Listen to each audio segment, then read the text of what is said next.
William Murdoch, consentez-vous à prendre cette femme pour épouse légitime, à l'aimer, à la soutenir, à l'honorer et à la protéger, dans le bonheur comme dans les épreuves, tout au long de votre vie? J'y consens.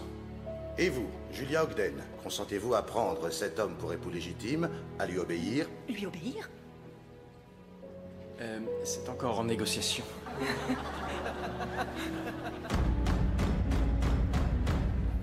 C'est Darcy.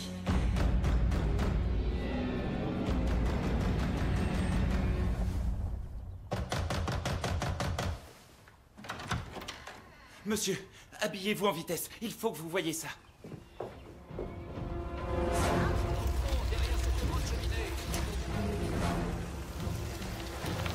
Ça alors, raconte une chose pareille, jeune homme? Où est-il passé, George? Derrière ce bâtiment. Lequel? La banque, monsieur, la banque. Il faudrait monter sur les toits pour mieux voir. Écoutez, Il se rapproche. ça vient de là. Je ne vois toujours rien. Le bruit du moteur a dû être renvoyé par les immeubles. Le voilà.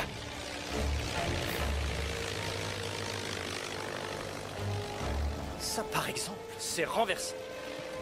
Il est en train d'atterrir. Pas d'atterrir, George.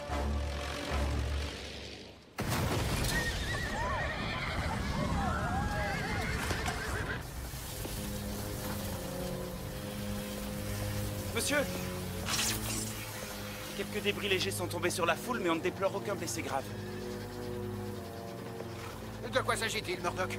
Ce hangar a été détruit par la chute d'un engin volant. Un engin volant? Oui, je l'ai vu de mes propres yeux. Et George aussi. Messieurs, je crains qu'il y ait une victime, finalement. Le pauvre bougre.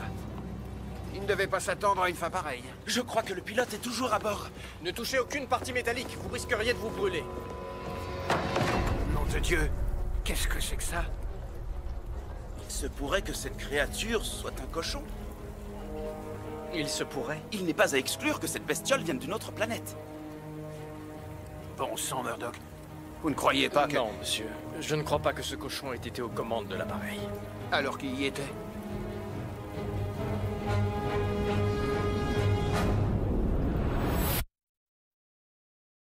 Eh ben, si on se demandait encore ce qui était le plus improbable, que les poulets des dents ou que les cochons volent, on est fixé. Très drôle, monsieur.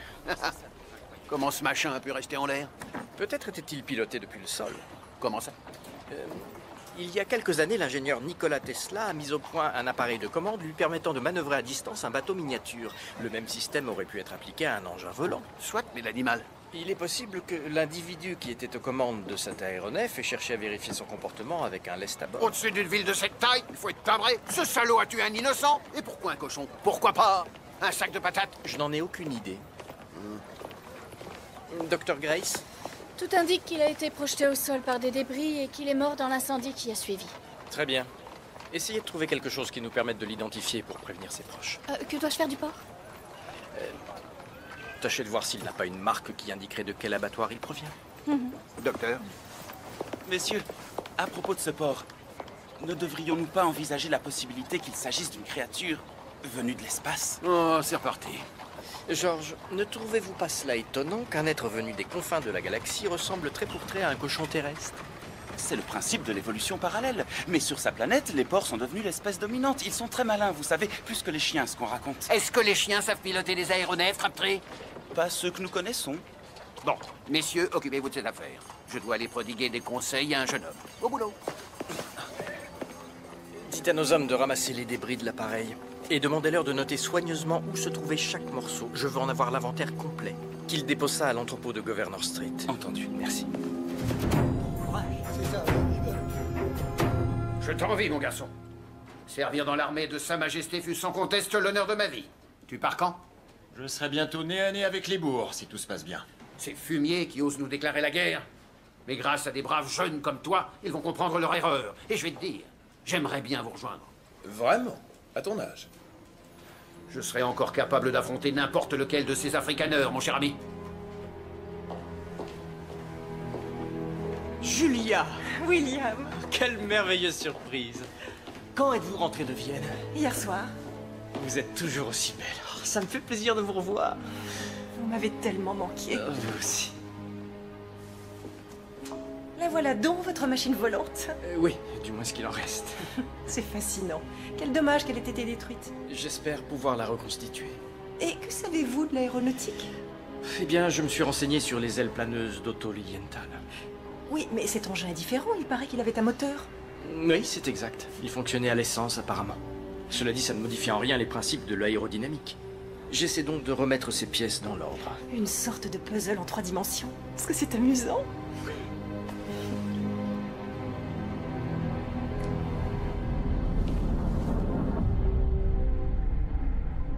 Je dois encore chercher des indices qui me permettent de l'identifier.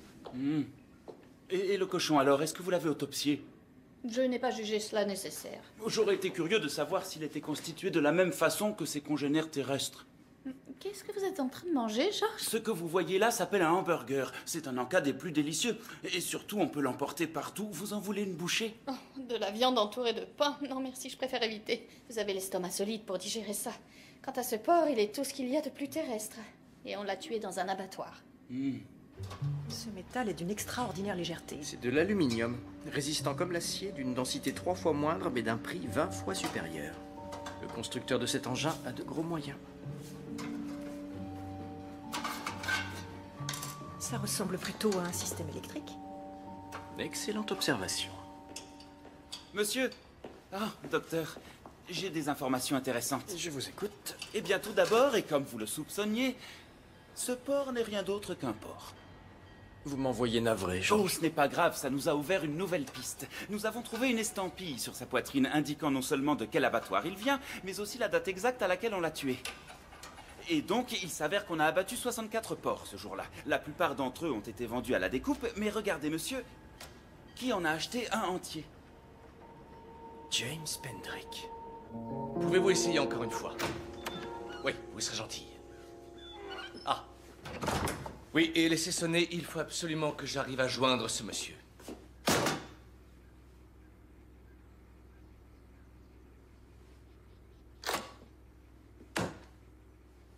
Il s'est écrasé. À quel endroit? Au beau milieu de Toronto. C'est impossible.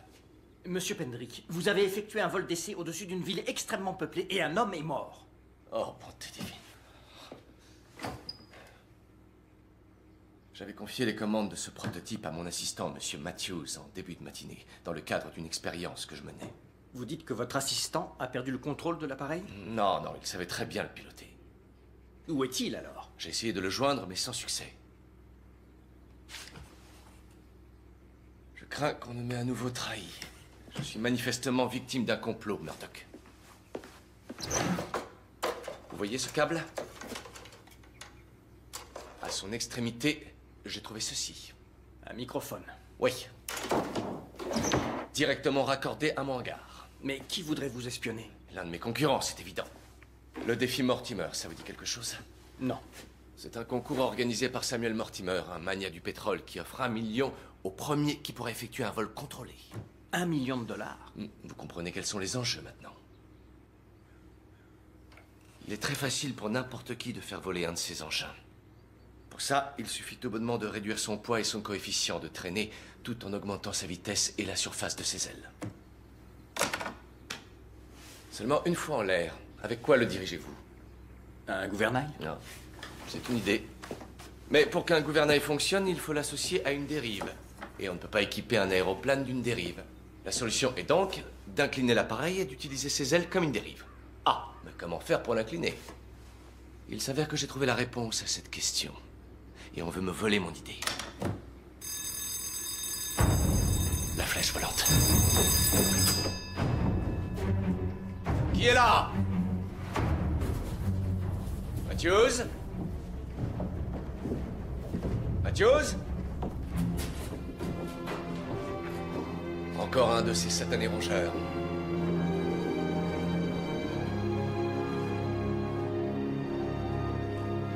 Inspecteur Murdoch, permettez-moi de vous présenter officiellement la flèche volante. Mais votre appareil d'essai... Il ne me servait qu'à des essais, justement. C'est celui-ci que j'ai l'intention de piloter. Monsieur Pendrick, j'aimerais comprendre pourquoi un porc?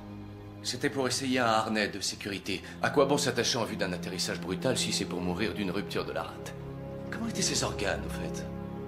Oh, ça je l'ignore. En revanche, c'est mourir brûlé qui m'inquiéterait en cas de choc. Oui. Je reconnais que c'est aussi un problème. Monsieur Pendrick?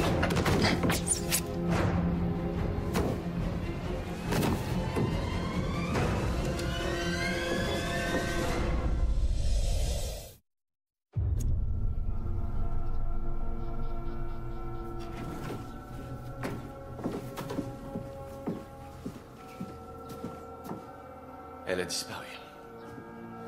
Ma flèche volante.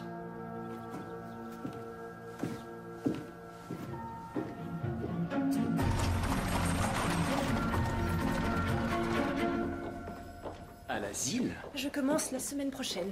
Vous serez donc passé de médecin légiste à psychiatre. Avez-vous d'autres surprises en réserve? J'espère bien aussi passer de madame à mademoiselle. J'ai engagé un avocat. Souhaitez-moi bonne chance. Cela va sans dire. Vous devriez aussi vous engager, Crabtree. La guerre mesure la valeur d'un homme. Je n'ai pas envie qu'on me mesure, monsieur. Thomas, qu'est-ce que c'est que ces bêtises? Robert dit qu'il t'a vu descendre ton vieil uniforme du grenier. Ah, ne vous fatiguez pas, agent Crabtree, je sais très bien ce que vous faites. Vous devez être une bonne cuisinière, Madame Brackenreed. Ce n'est pas ma cuisine qui l'a rendu gras comme ça.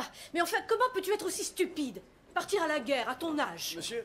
Oh, Madame Brackenreed. Monsieur, je vais prendre la déposition de James Pendrick. Vous pourriez peut-être vous joindre à moi. Trop vieux pour partir à la guerre. J'ai l'impression d'en livrer une avec elle tous les soirs. J'ai reçu une lettre, une invitation personnelle, mais j'imagine que mes confrères inventeurs ont eu la même. $1 million sont offerts à qui sera capable d'effectuer un vol contrôlé. Oui, mais ce n'est pas tout. Chaque appareil devra décrire une figure en forme de 8 sur 2 km, en embarquant à l'est de 50 kg en plus du pilote. Et l'offre n'est valable que jusqu'au 1er juillet. Donc on vous aurait fauché votre engin volant afin que vous n'emportiez pas la victoire? C'est évident. Et votre appareil d'essai? On l'a détruit afin que je ne puisse pas l'utiliser pour gagner. En le faisant tomber sur la foule. Ça, c'était dans l'unique but d'entacher ma réputation. Veuillez ne pas quitter la ville, Monsieur Pendrick. Si vous avez une nouvelle piste, venez nous en parler. Et surtout, quoi qu'il arrive, ne tentez pas de faire justice vous-même. Alors retrouvez ma flèche volante, Murdoch. C'est mon avenir financier qui est en jeu ici. Oui, à ce propos, Monsieur Pendrick, si je puis me permettre, je croyais que vous étiez complètement ruiné. En effet, grâce à vous. Dans ce cas, d'où viennent vos fonds pour ce concours? De Reginald Gleason, un investisseur à qui j'ai promis la moitié de la somme remise au vainqueur. Plutôt risqué de sa part. Mais sûrement moins que s'il avait parié contre moi. Je m'en méfie. Y a-t-il une possibilité qu'il soit mêlé à cette histoire? Je ne vois pas de quelle manière il pourrait y trouver son compte. En ce cas, parlons à ses adversaires. Bonne idée.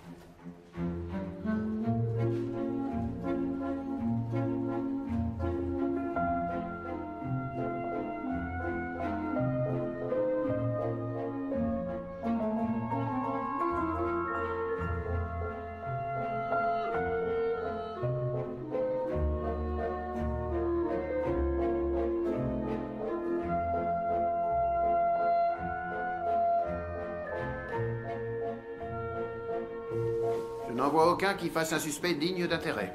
Je ne pense pas qu'un seul sera fin prêt pour le 1er juillet. Pourtant, les frères de l'Ohio me semblent près du but. Les Wright? Au moins, leur engin ressemble à quelque chose qui peut voler. Je vais demander à George d'enquêter sur ce Mortimer. Vous croyez qu'il a manigancé tout ça? S'il a dû engager une partie de sa fortune, ce serait un bon moyen de ne pas la perdre. Pourquoi avoir offert une telle prime, alors?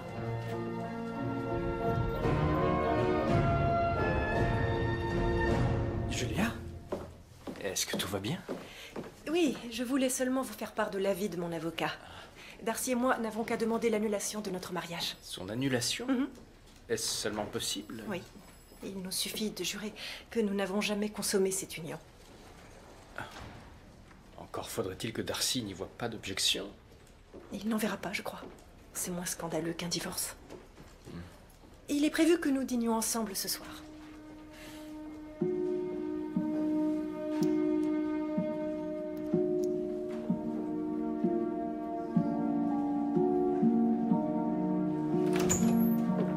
nouveau, Georges? Oh, c'est vous, monsieur. Désolé, je m'attendais à ce que... Enfin, je ne m'attendais pas à ça. Cet uniforme est magique. Il suffit de le mettre pour paraître 20 ans plus jeune. C'est ce que j'allais vous dire. Je me suis engagé. Je rentre tout juste du bureau de recrutement. J'ai bien entendu? Ce n'est que pour quelques mois. D'ici là, la guerre sera terminée. Mais enfin... Je tiens à montrer ma fidélité à la couronne, voilà tout. Vous faites quoi? J'étudie le fonctionnement de ces fléchettes.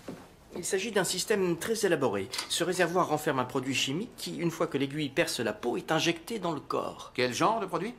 Je pense à un anesthésiant. Vous pouvez l'identifier? Ça ne ressemble à rien que je connaisse. La thèse du complot se confirme. Je vous écoute, George? Ce concours semble tout ce qu'il y a de plus officiel. 1 million de dollars provenant du... Oh, respirez à fond, monsieur. Voilà. 1 million de dollars provenant du compte d'un certain Samuel Mortimer a été placé à la Banque de Toronto afin d'être remis au vainqueur s'il parvient à respecter les conditions du défi. Donc, si Pendrick réussit, ce Mortimer aura perdu 100 millions. Et qu'avez-vous trouvé sur ce Samuel Mortimer? C'est ce qui m'intrigue. Bien que le compte ait été ouvert à son nom, personne ne l'a jamais vu. Malgré l'état du cadavre, certains éléments m'ont donné à réfléchir. Sa position, mais aussi la répartition de ses brûlures. Tout cela laisse à penser que notre inconnu était allongé sur le dos au moment de l'impact. Et si j'en juge par les vêtements qu'il portait, il n'avait rien d'un banal ouvrier en train de se reposer. J'en ai donc tiré la conclusion que cet homme aurait très bien pu être victime d'un homicide qui se serait produit avant la chute de l'engin volant. Oui, cela va sans dire. Et qu'est-ce que vous mangez, docteur? C'est le nouvel encas à la mode. Ça s'appelle un hamburger. Vous voulez goûter? Non. Vous avez tort. Bref, je suis alors partie de l'hypothèse qu'on l'avait empoisonné, et lorsque j'ai examiné son contenu stomacal, voici ce que j'ai découvert.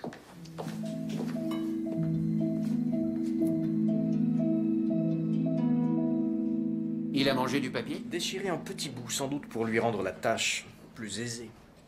À première vue, il s'agit d'une sorte de code. Combien y avait-il de chances pour que cet engin volant s'écrase précisément sur un hangar avec un macabé dedans? Vraiment peu, j'imagine. Alors qui est cet homme? Aucune idée, mais James Pendrick doit repasser ici. Son assistant est toujours introuvable. On a donc un millionnaire imaginaire, mais 1 million de dollars bien réels, un cadavre, un message codé et des fléchettes qui contiennent un étrange poison. Vous savez à qui ça me fait penser? Terence Meyers. Exactement. Non, monsieur, je voulais vous dire que Terence Meyers vient d'arriver. Inspecteur, je suis venu récupérer un cadavre qui se trouve actuellement dans votre morgue, si mes informations sont exactes. Pas d'objection, je suppose? Il me faut une autorisation officielle. Oh, bien sûr. Vous emporterez le porc aussi? Non, je vous laisse. Cet homme était-il un agent du gouvernement? Désolé, c'est confidentiel. Avez-vous volé l'aéroplane de monsieur Pendrick? Je ne vois pas du tout de quoi vous parlez. Vous êtes en train de nous dire que si le corps de votre agent se trouvait dans le hangar sur lequel l'appareil de monsieur Pendrick s'est écrasé, c'est une simple coïncidence? Je n'ai pas confirmé que c'était l'un de mes agents. Mais si tel était le cas, alors oui, c'est ce que je vous répondrai. Au revoir.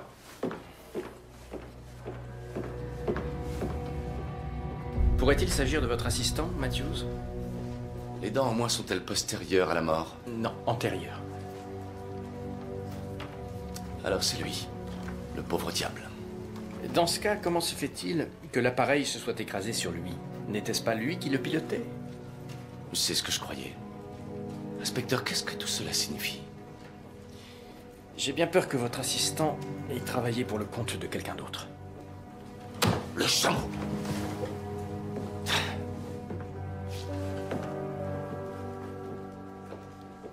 Est-ce qu'il a plu du côté de chez vous, aujourd'hui?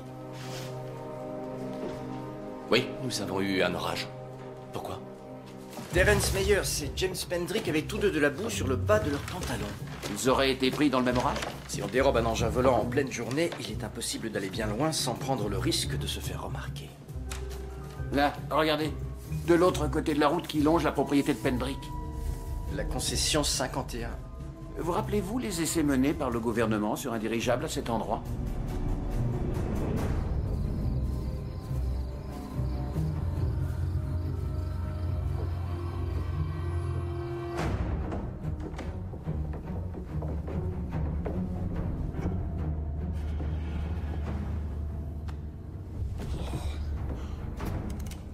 Retournez-vous. Doucement. Arthurs.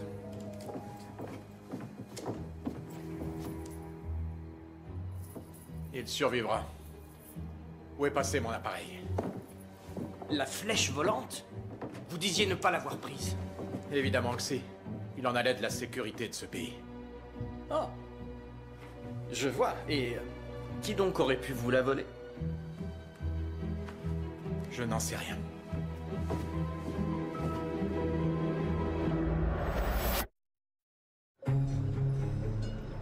Quel genre d'informations avez-vous à me donner dont je ne sois pas déjà au courant?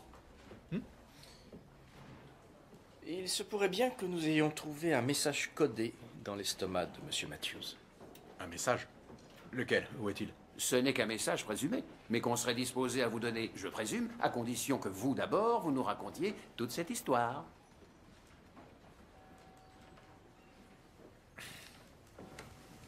Si vous révélez ce que je vais vous dire, vous serez coupable de haute trahison et passible... D'emprisonnement à vie, oui. De pendaison. Etc., etc., etc.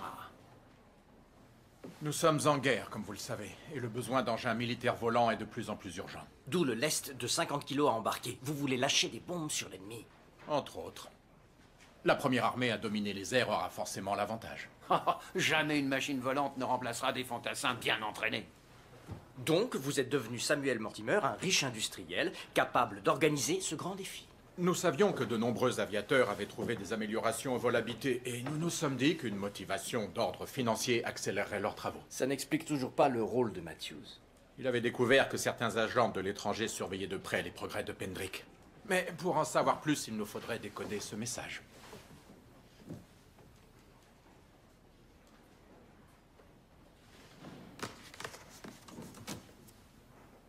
Que veulent dire ces chiffres?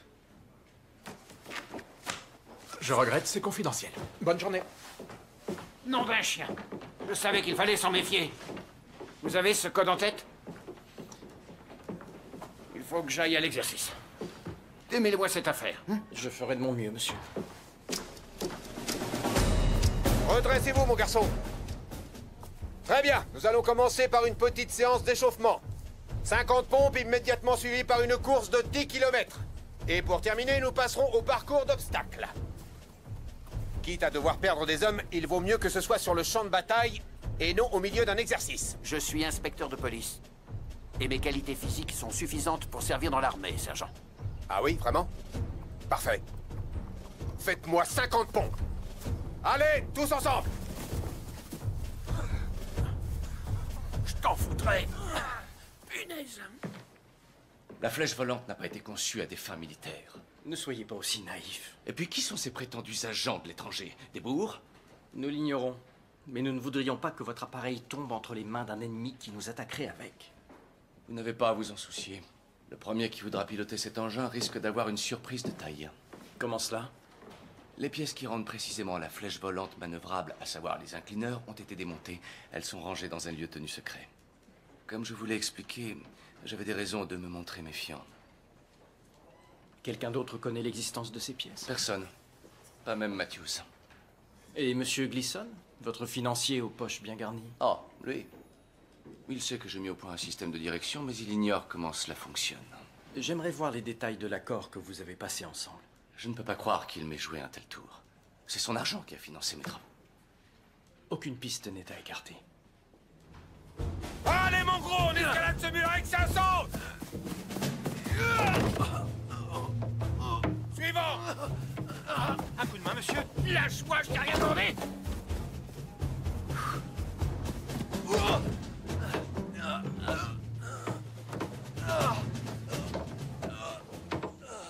J'y suis presque. Suivant. Monsieur, Oui, Georges? j'ai vérifié l'origine des fonds de Pendrick. Il a bien reçu un virement conséquent, émis par la banque de commerce située à Rochester et prélevé sur le compte d'un certain Reginald Gleason. Mais encore, Georges? Reginald Gleason n'a jamais existé. Je vois, oui. L'avez-vous dit à Monsieur Pendrick? J'allais le faire. Je m'en occupe. Non, non, Harry, regarde comment je m'y prends. Je l'embroche, je tourne et je ressors. À toi maintenant.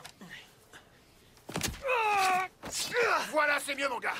Là, ton ennemi n'aura pas le temps de comprendre ce qui se passe. On le refait ensemble, allez. Et mets-y plus de harne. Monsieur Brackenreed, venez me voir.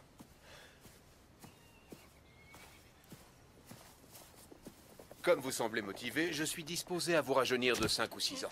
Ça aidera votre dossier. Nous avons besoin d'hommes tels que vous pour mater les bourgs. Sergent, c'est possible, disons? Continuez.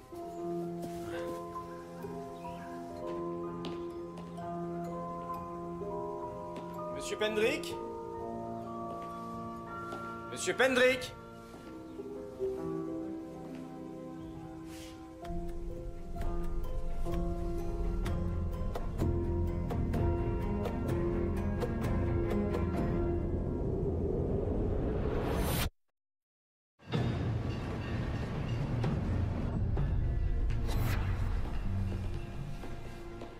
À votre avis, Monsieur Pendrick est mort? Non, je pense plutôt qu'il a été victime d'un enlèvement. Oh, ça me rassure. Je le trouve intéressant, en fait. Pourquoi ces gens l'auraient enlevé alors qu'ils ont déjà sa machine? Parce qu'ils ne peuvent pas la piloter sans lui. Si j'ai bien compris, Monsieur Pendrick a retiré des pièces cruciales de sa flèche volante.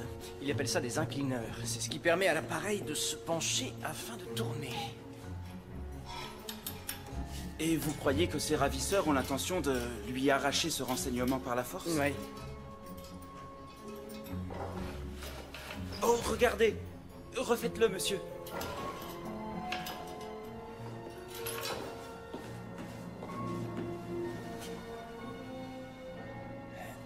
Ça pourrait être ça.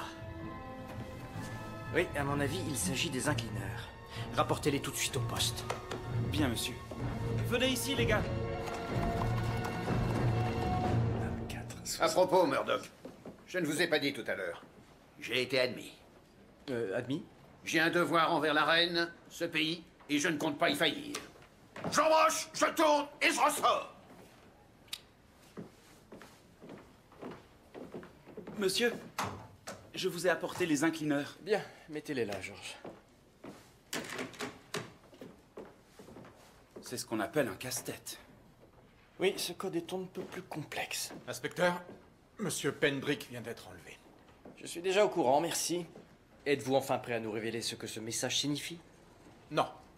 Non. Apparemment, il n'a pas été codé selon nos techniques habituelles, et donc... j'ai besoin de votre aide. Ça, c'est une première.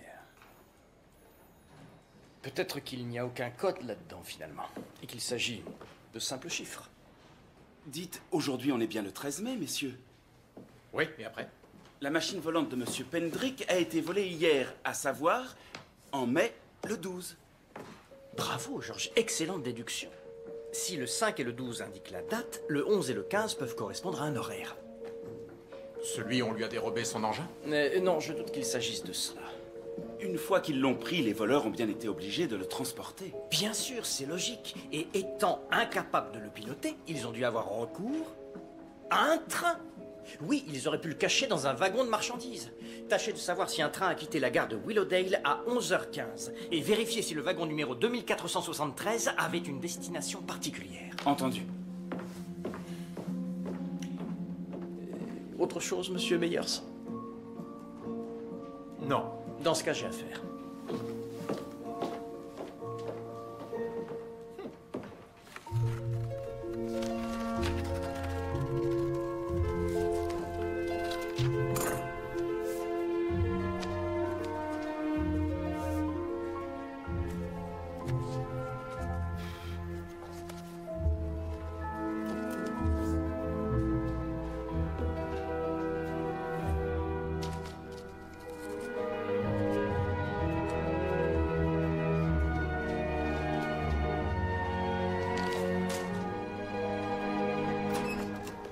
Il y a effectivement un train qui est parti de Willowdale à 11h15. Et le wagon 2473? Il a été acheminé jusqu'à Lewiston. Dans l'état de New York. C'était donc les Américains. Bien sûr que c'était eux. Vous avez dit Lewiston, agent Crabtree? Oui. Les Yankees ont une base militaire désaffectée juste à la sortie de la ville. Ils ne savent pas que nous savons. Georges, allez me prendre un billet pour Lewiston. À vos ordres. Oh, Margaret, tu sais que je n'aime pas être dérangé au travail. Je voudrais seulement te poser une question. As-tu décidé de partir faire la guerre? C'est mon devoir. Je ne resterai pas les bras croisés pendant qu'on attaque l'Empire. Tu comprends? Je n'essaierai pas de te faire changer d'avis. Je sais que c'est impossible. Merci, Margaret, pour ton indulgence. Pourquoi ne sont-ils pas à l'école? Thomas, je te l'ai dit, je ne tenterai pas de te retenir. Mais étant donné que tu es leur père, c'est à toi de leur annoncer la nouvelle. Pas à moi. Mes chéris, venez, votre père voudrait vous dire quelque chose. Misère. Qu'est-ce qu'il y a, papa? Asseyez-vous, les garçons.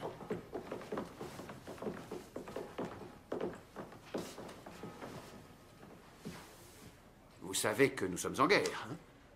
Et que notre bel empire est en danger. Oui, on sait. Il est donc de mon devoir de servir la reine et ce pays. Vous comprenez, pas vrai? Bien sûr, père. Et si vous ne revenez pas, je ferai aussi mon devoir. Je subviendrai aux besoins de Bobby et de Mère. Ce sera toi l'homme de la maison, John. Si le sort en décide ainsi, je suis prêt.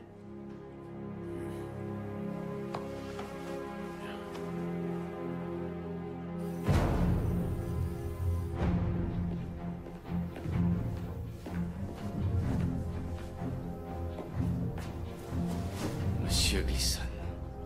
Appelez-moi plutôt par mon vrai nom, Alan Clegg.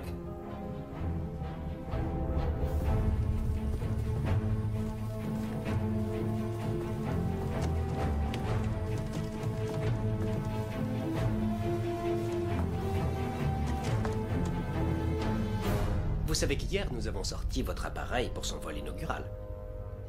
Et ça s'est bien passé.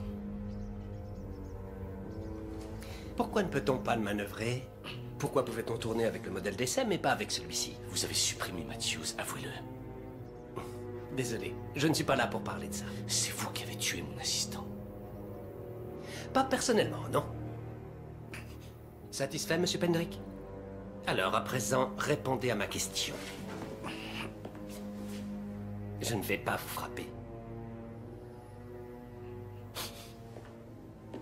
Vous vous rappelez la finale du tournoi de la crosse à Yale? C'était les Bulldogs, je crois, votre équipe. Vous auriez dû gagner. Mais ce jour-là, vous vous êtes déboîté l'épaule. Et il y a 10 ans, votre passion pour le saut d'obstacle a enfoncé le clou. L'ennui quand on a eu l'épaule démise, c'est qu'on n'est jamais tranquille.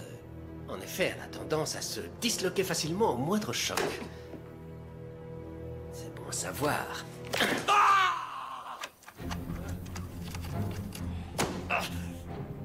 Je reste votre associé, monsieur Pendrick.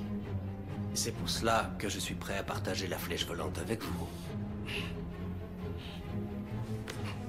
Et croyez-moi, il vaut mieux m'avoir comme ami plutôt que comme ennemi.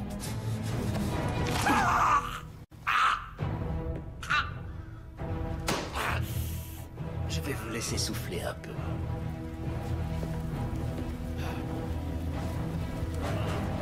Au feu!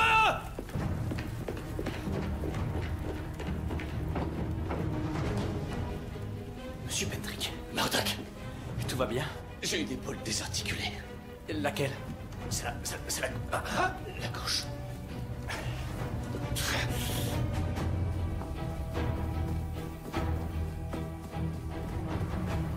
Non, on ne pourra pas l'utiliser. Bien sûr que si. J'ai apporté les inclineurs. Comment est-ce que... Bon, peu importe. Mettez-vous aux commandes. Moi? Oui, je ne peux pas piloter avec un bras en écharpe. Mais je n'ai aucune notion. Tout ce qu'il faut, c'est du cran. Très bien.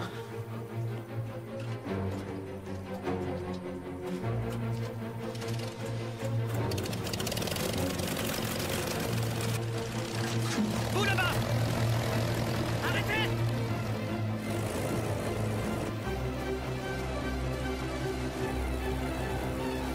Tirez tout doucement sur le manche à présent. Tirez encore.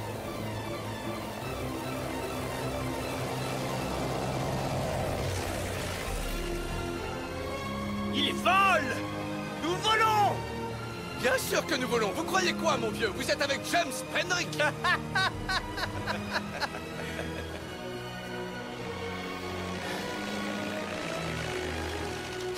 maudit, Murdoch.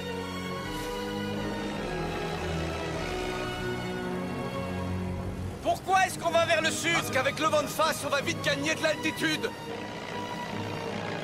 Et on s'enfonce en territoire américain. Je vous remercie, Murdoch, mais je m'y connais un petit peu en géographie.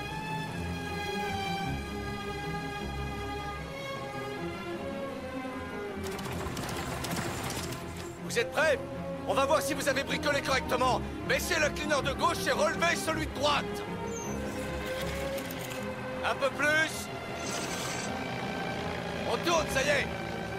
Et là, remettez les inclineurs à l'horizontale.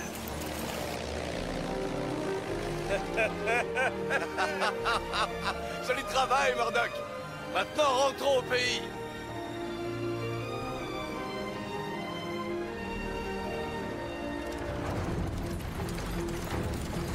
Arrêtez-nous là.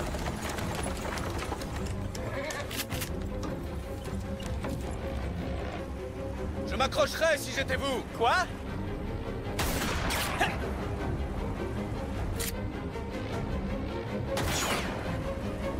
Auriez-vous une idée? Taisez-vous et pilotez. Trop tard, ils sont trop loin.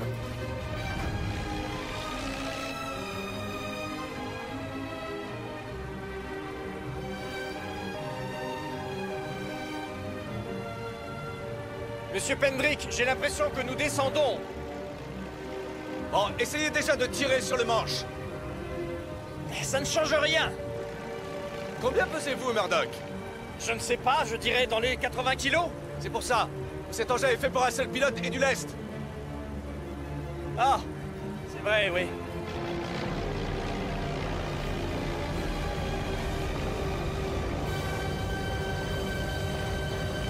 Ah. Et là, est-ce que vous avez une autre idée? Vous faites quoi? Je diminue notre charge embarquée.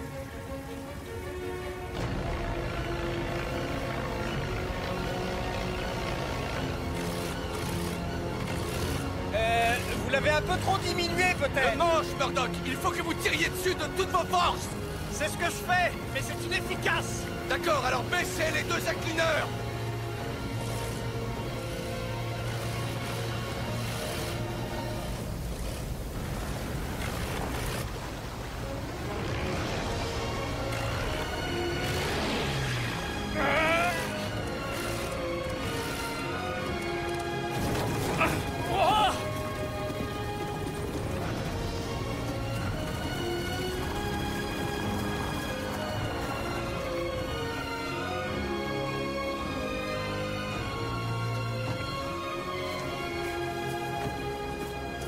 Allez au diable!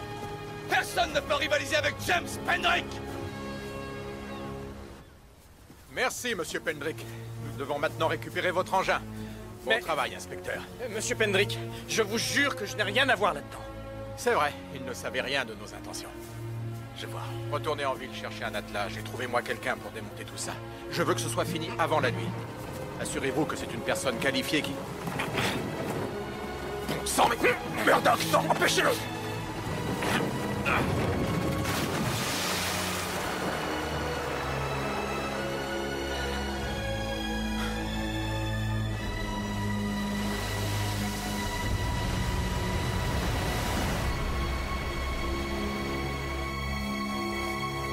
La flèche volante est à moi et je ne veux pas que mon nom soit associé à une machine de guerre. Vous devrez répondre de vos actes. Mais M. Pendrick n'a fait que se débarrasser de son bien. Ça ne constitue pas un crime, à ce que je sache. Vous avez trahi votre pays.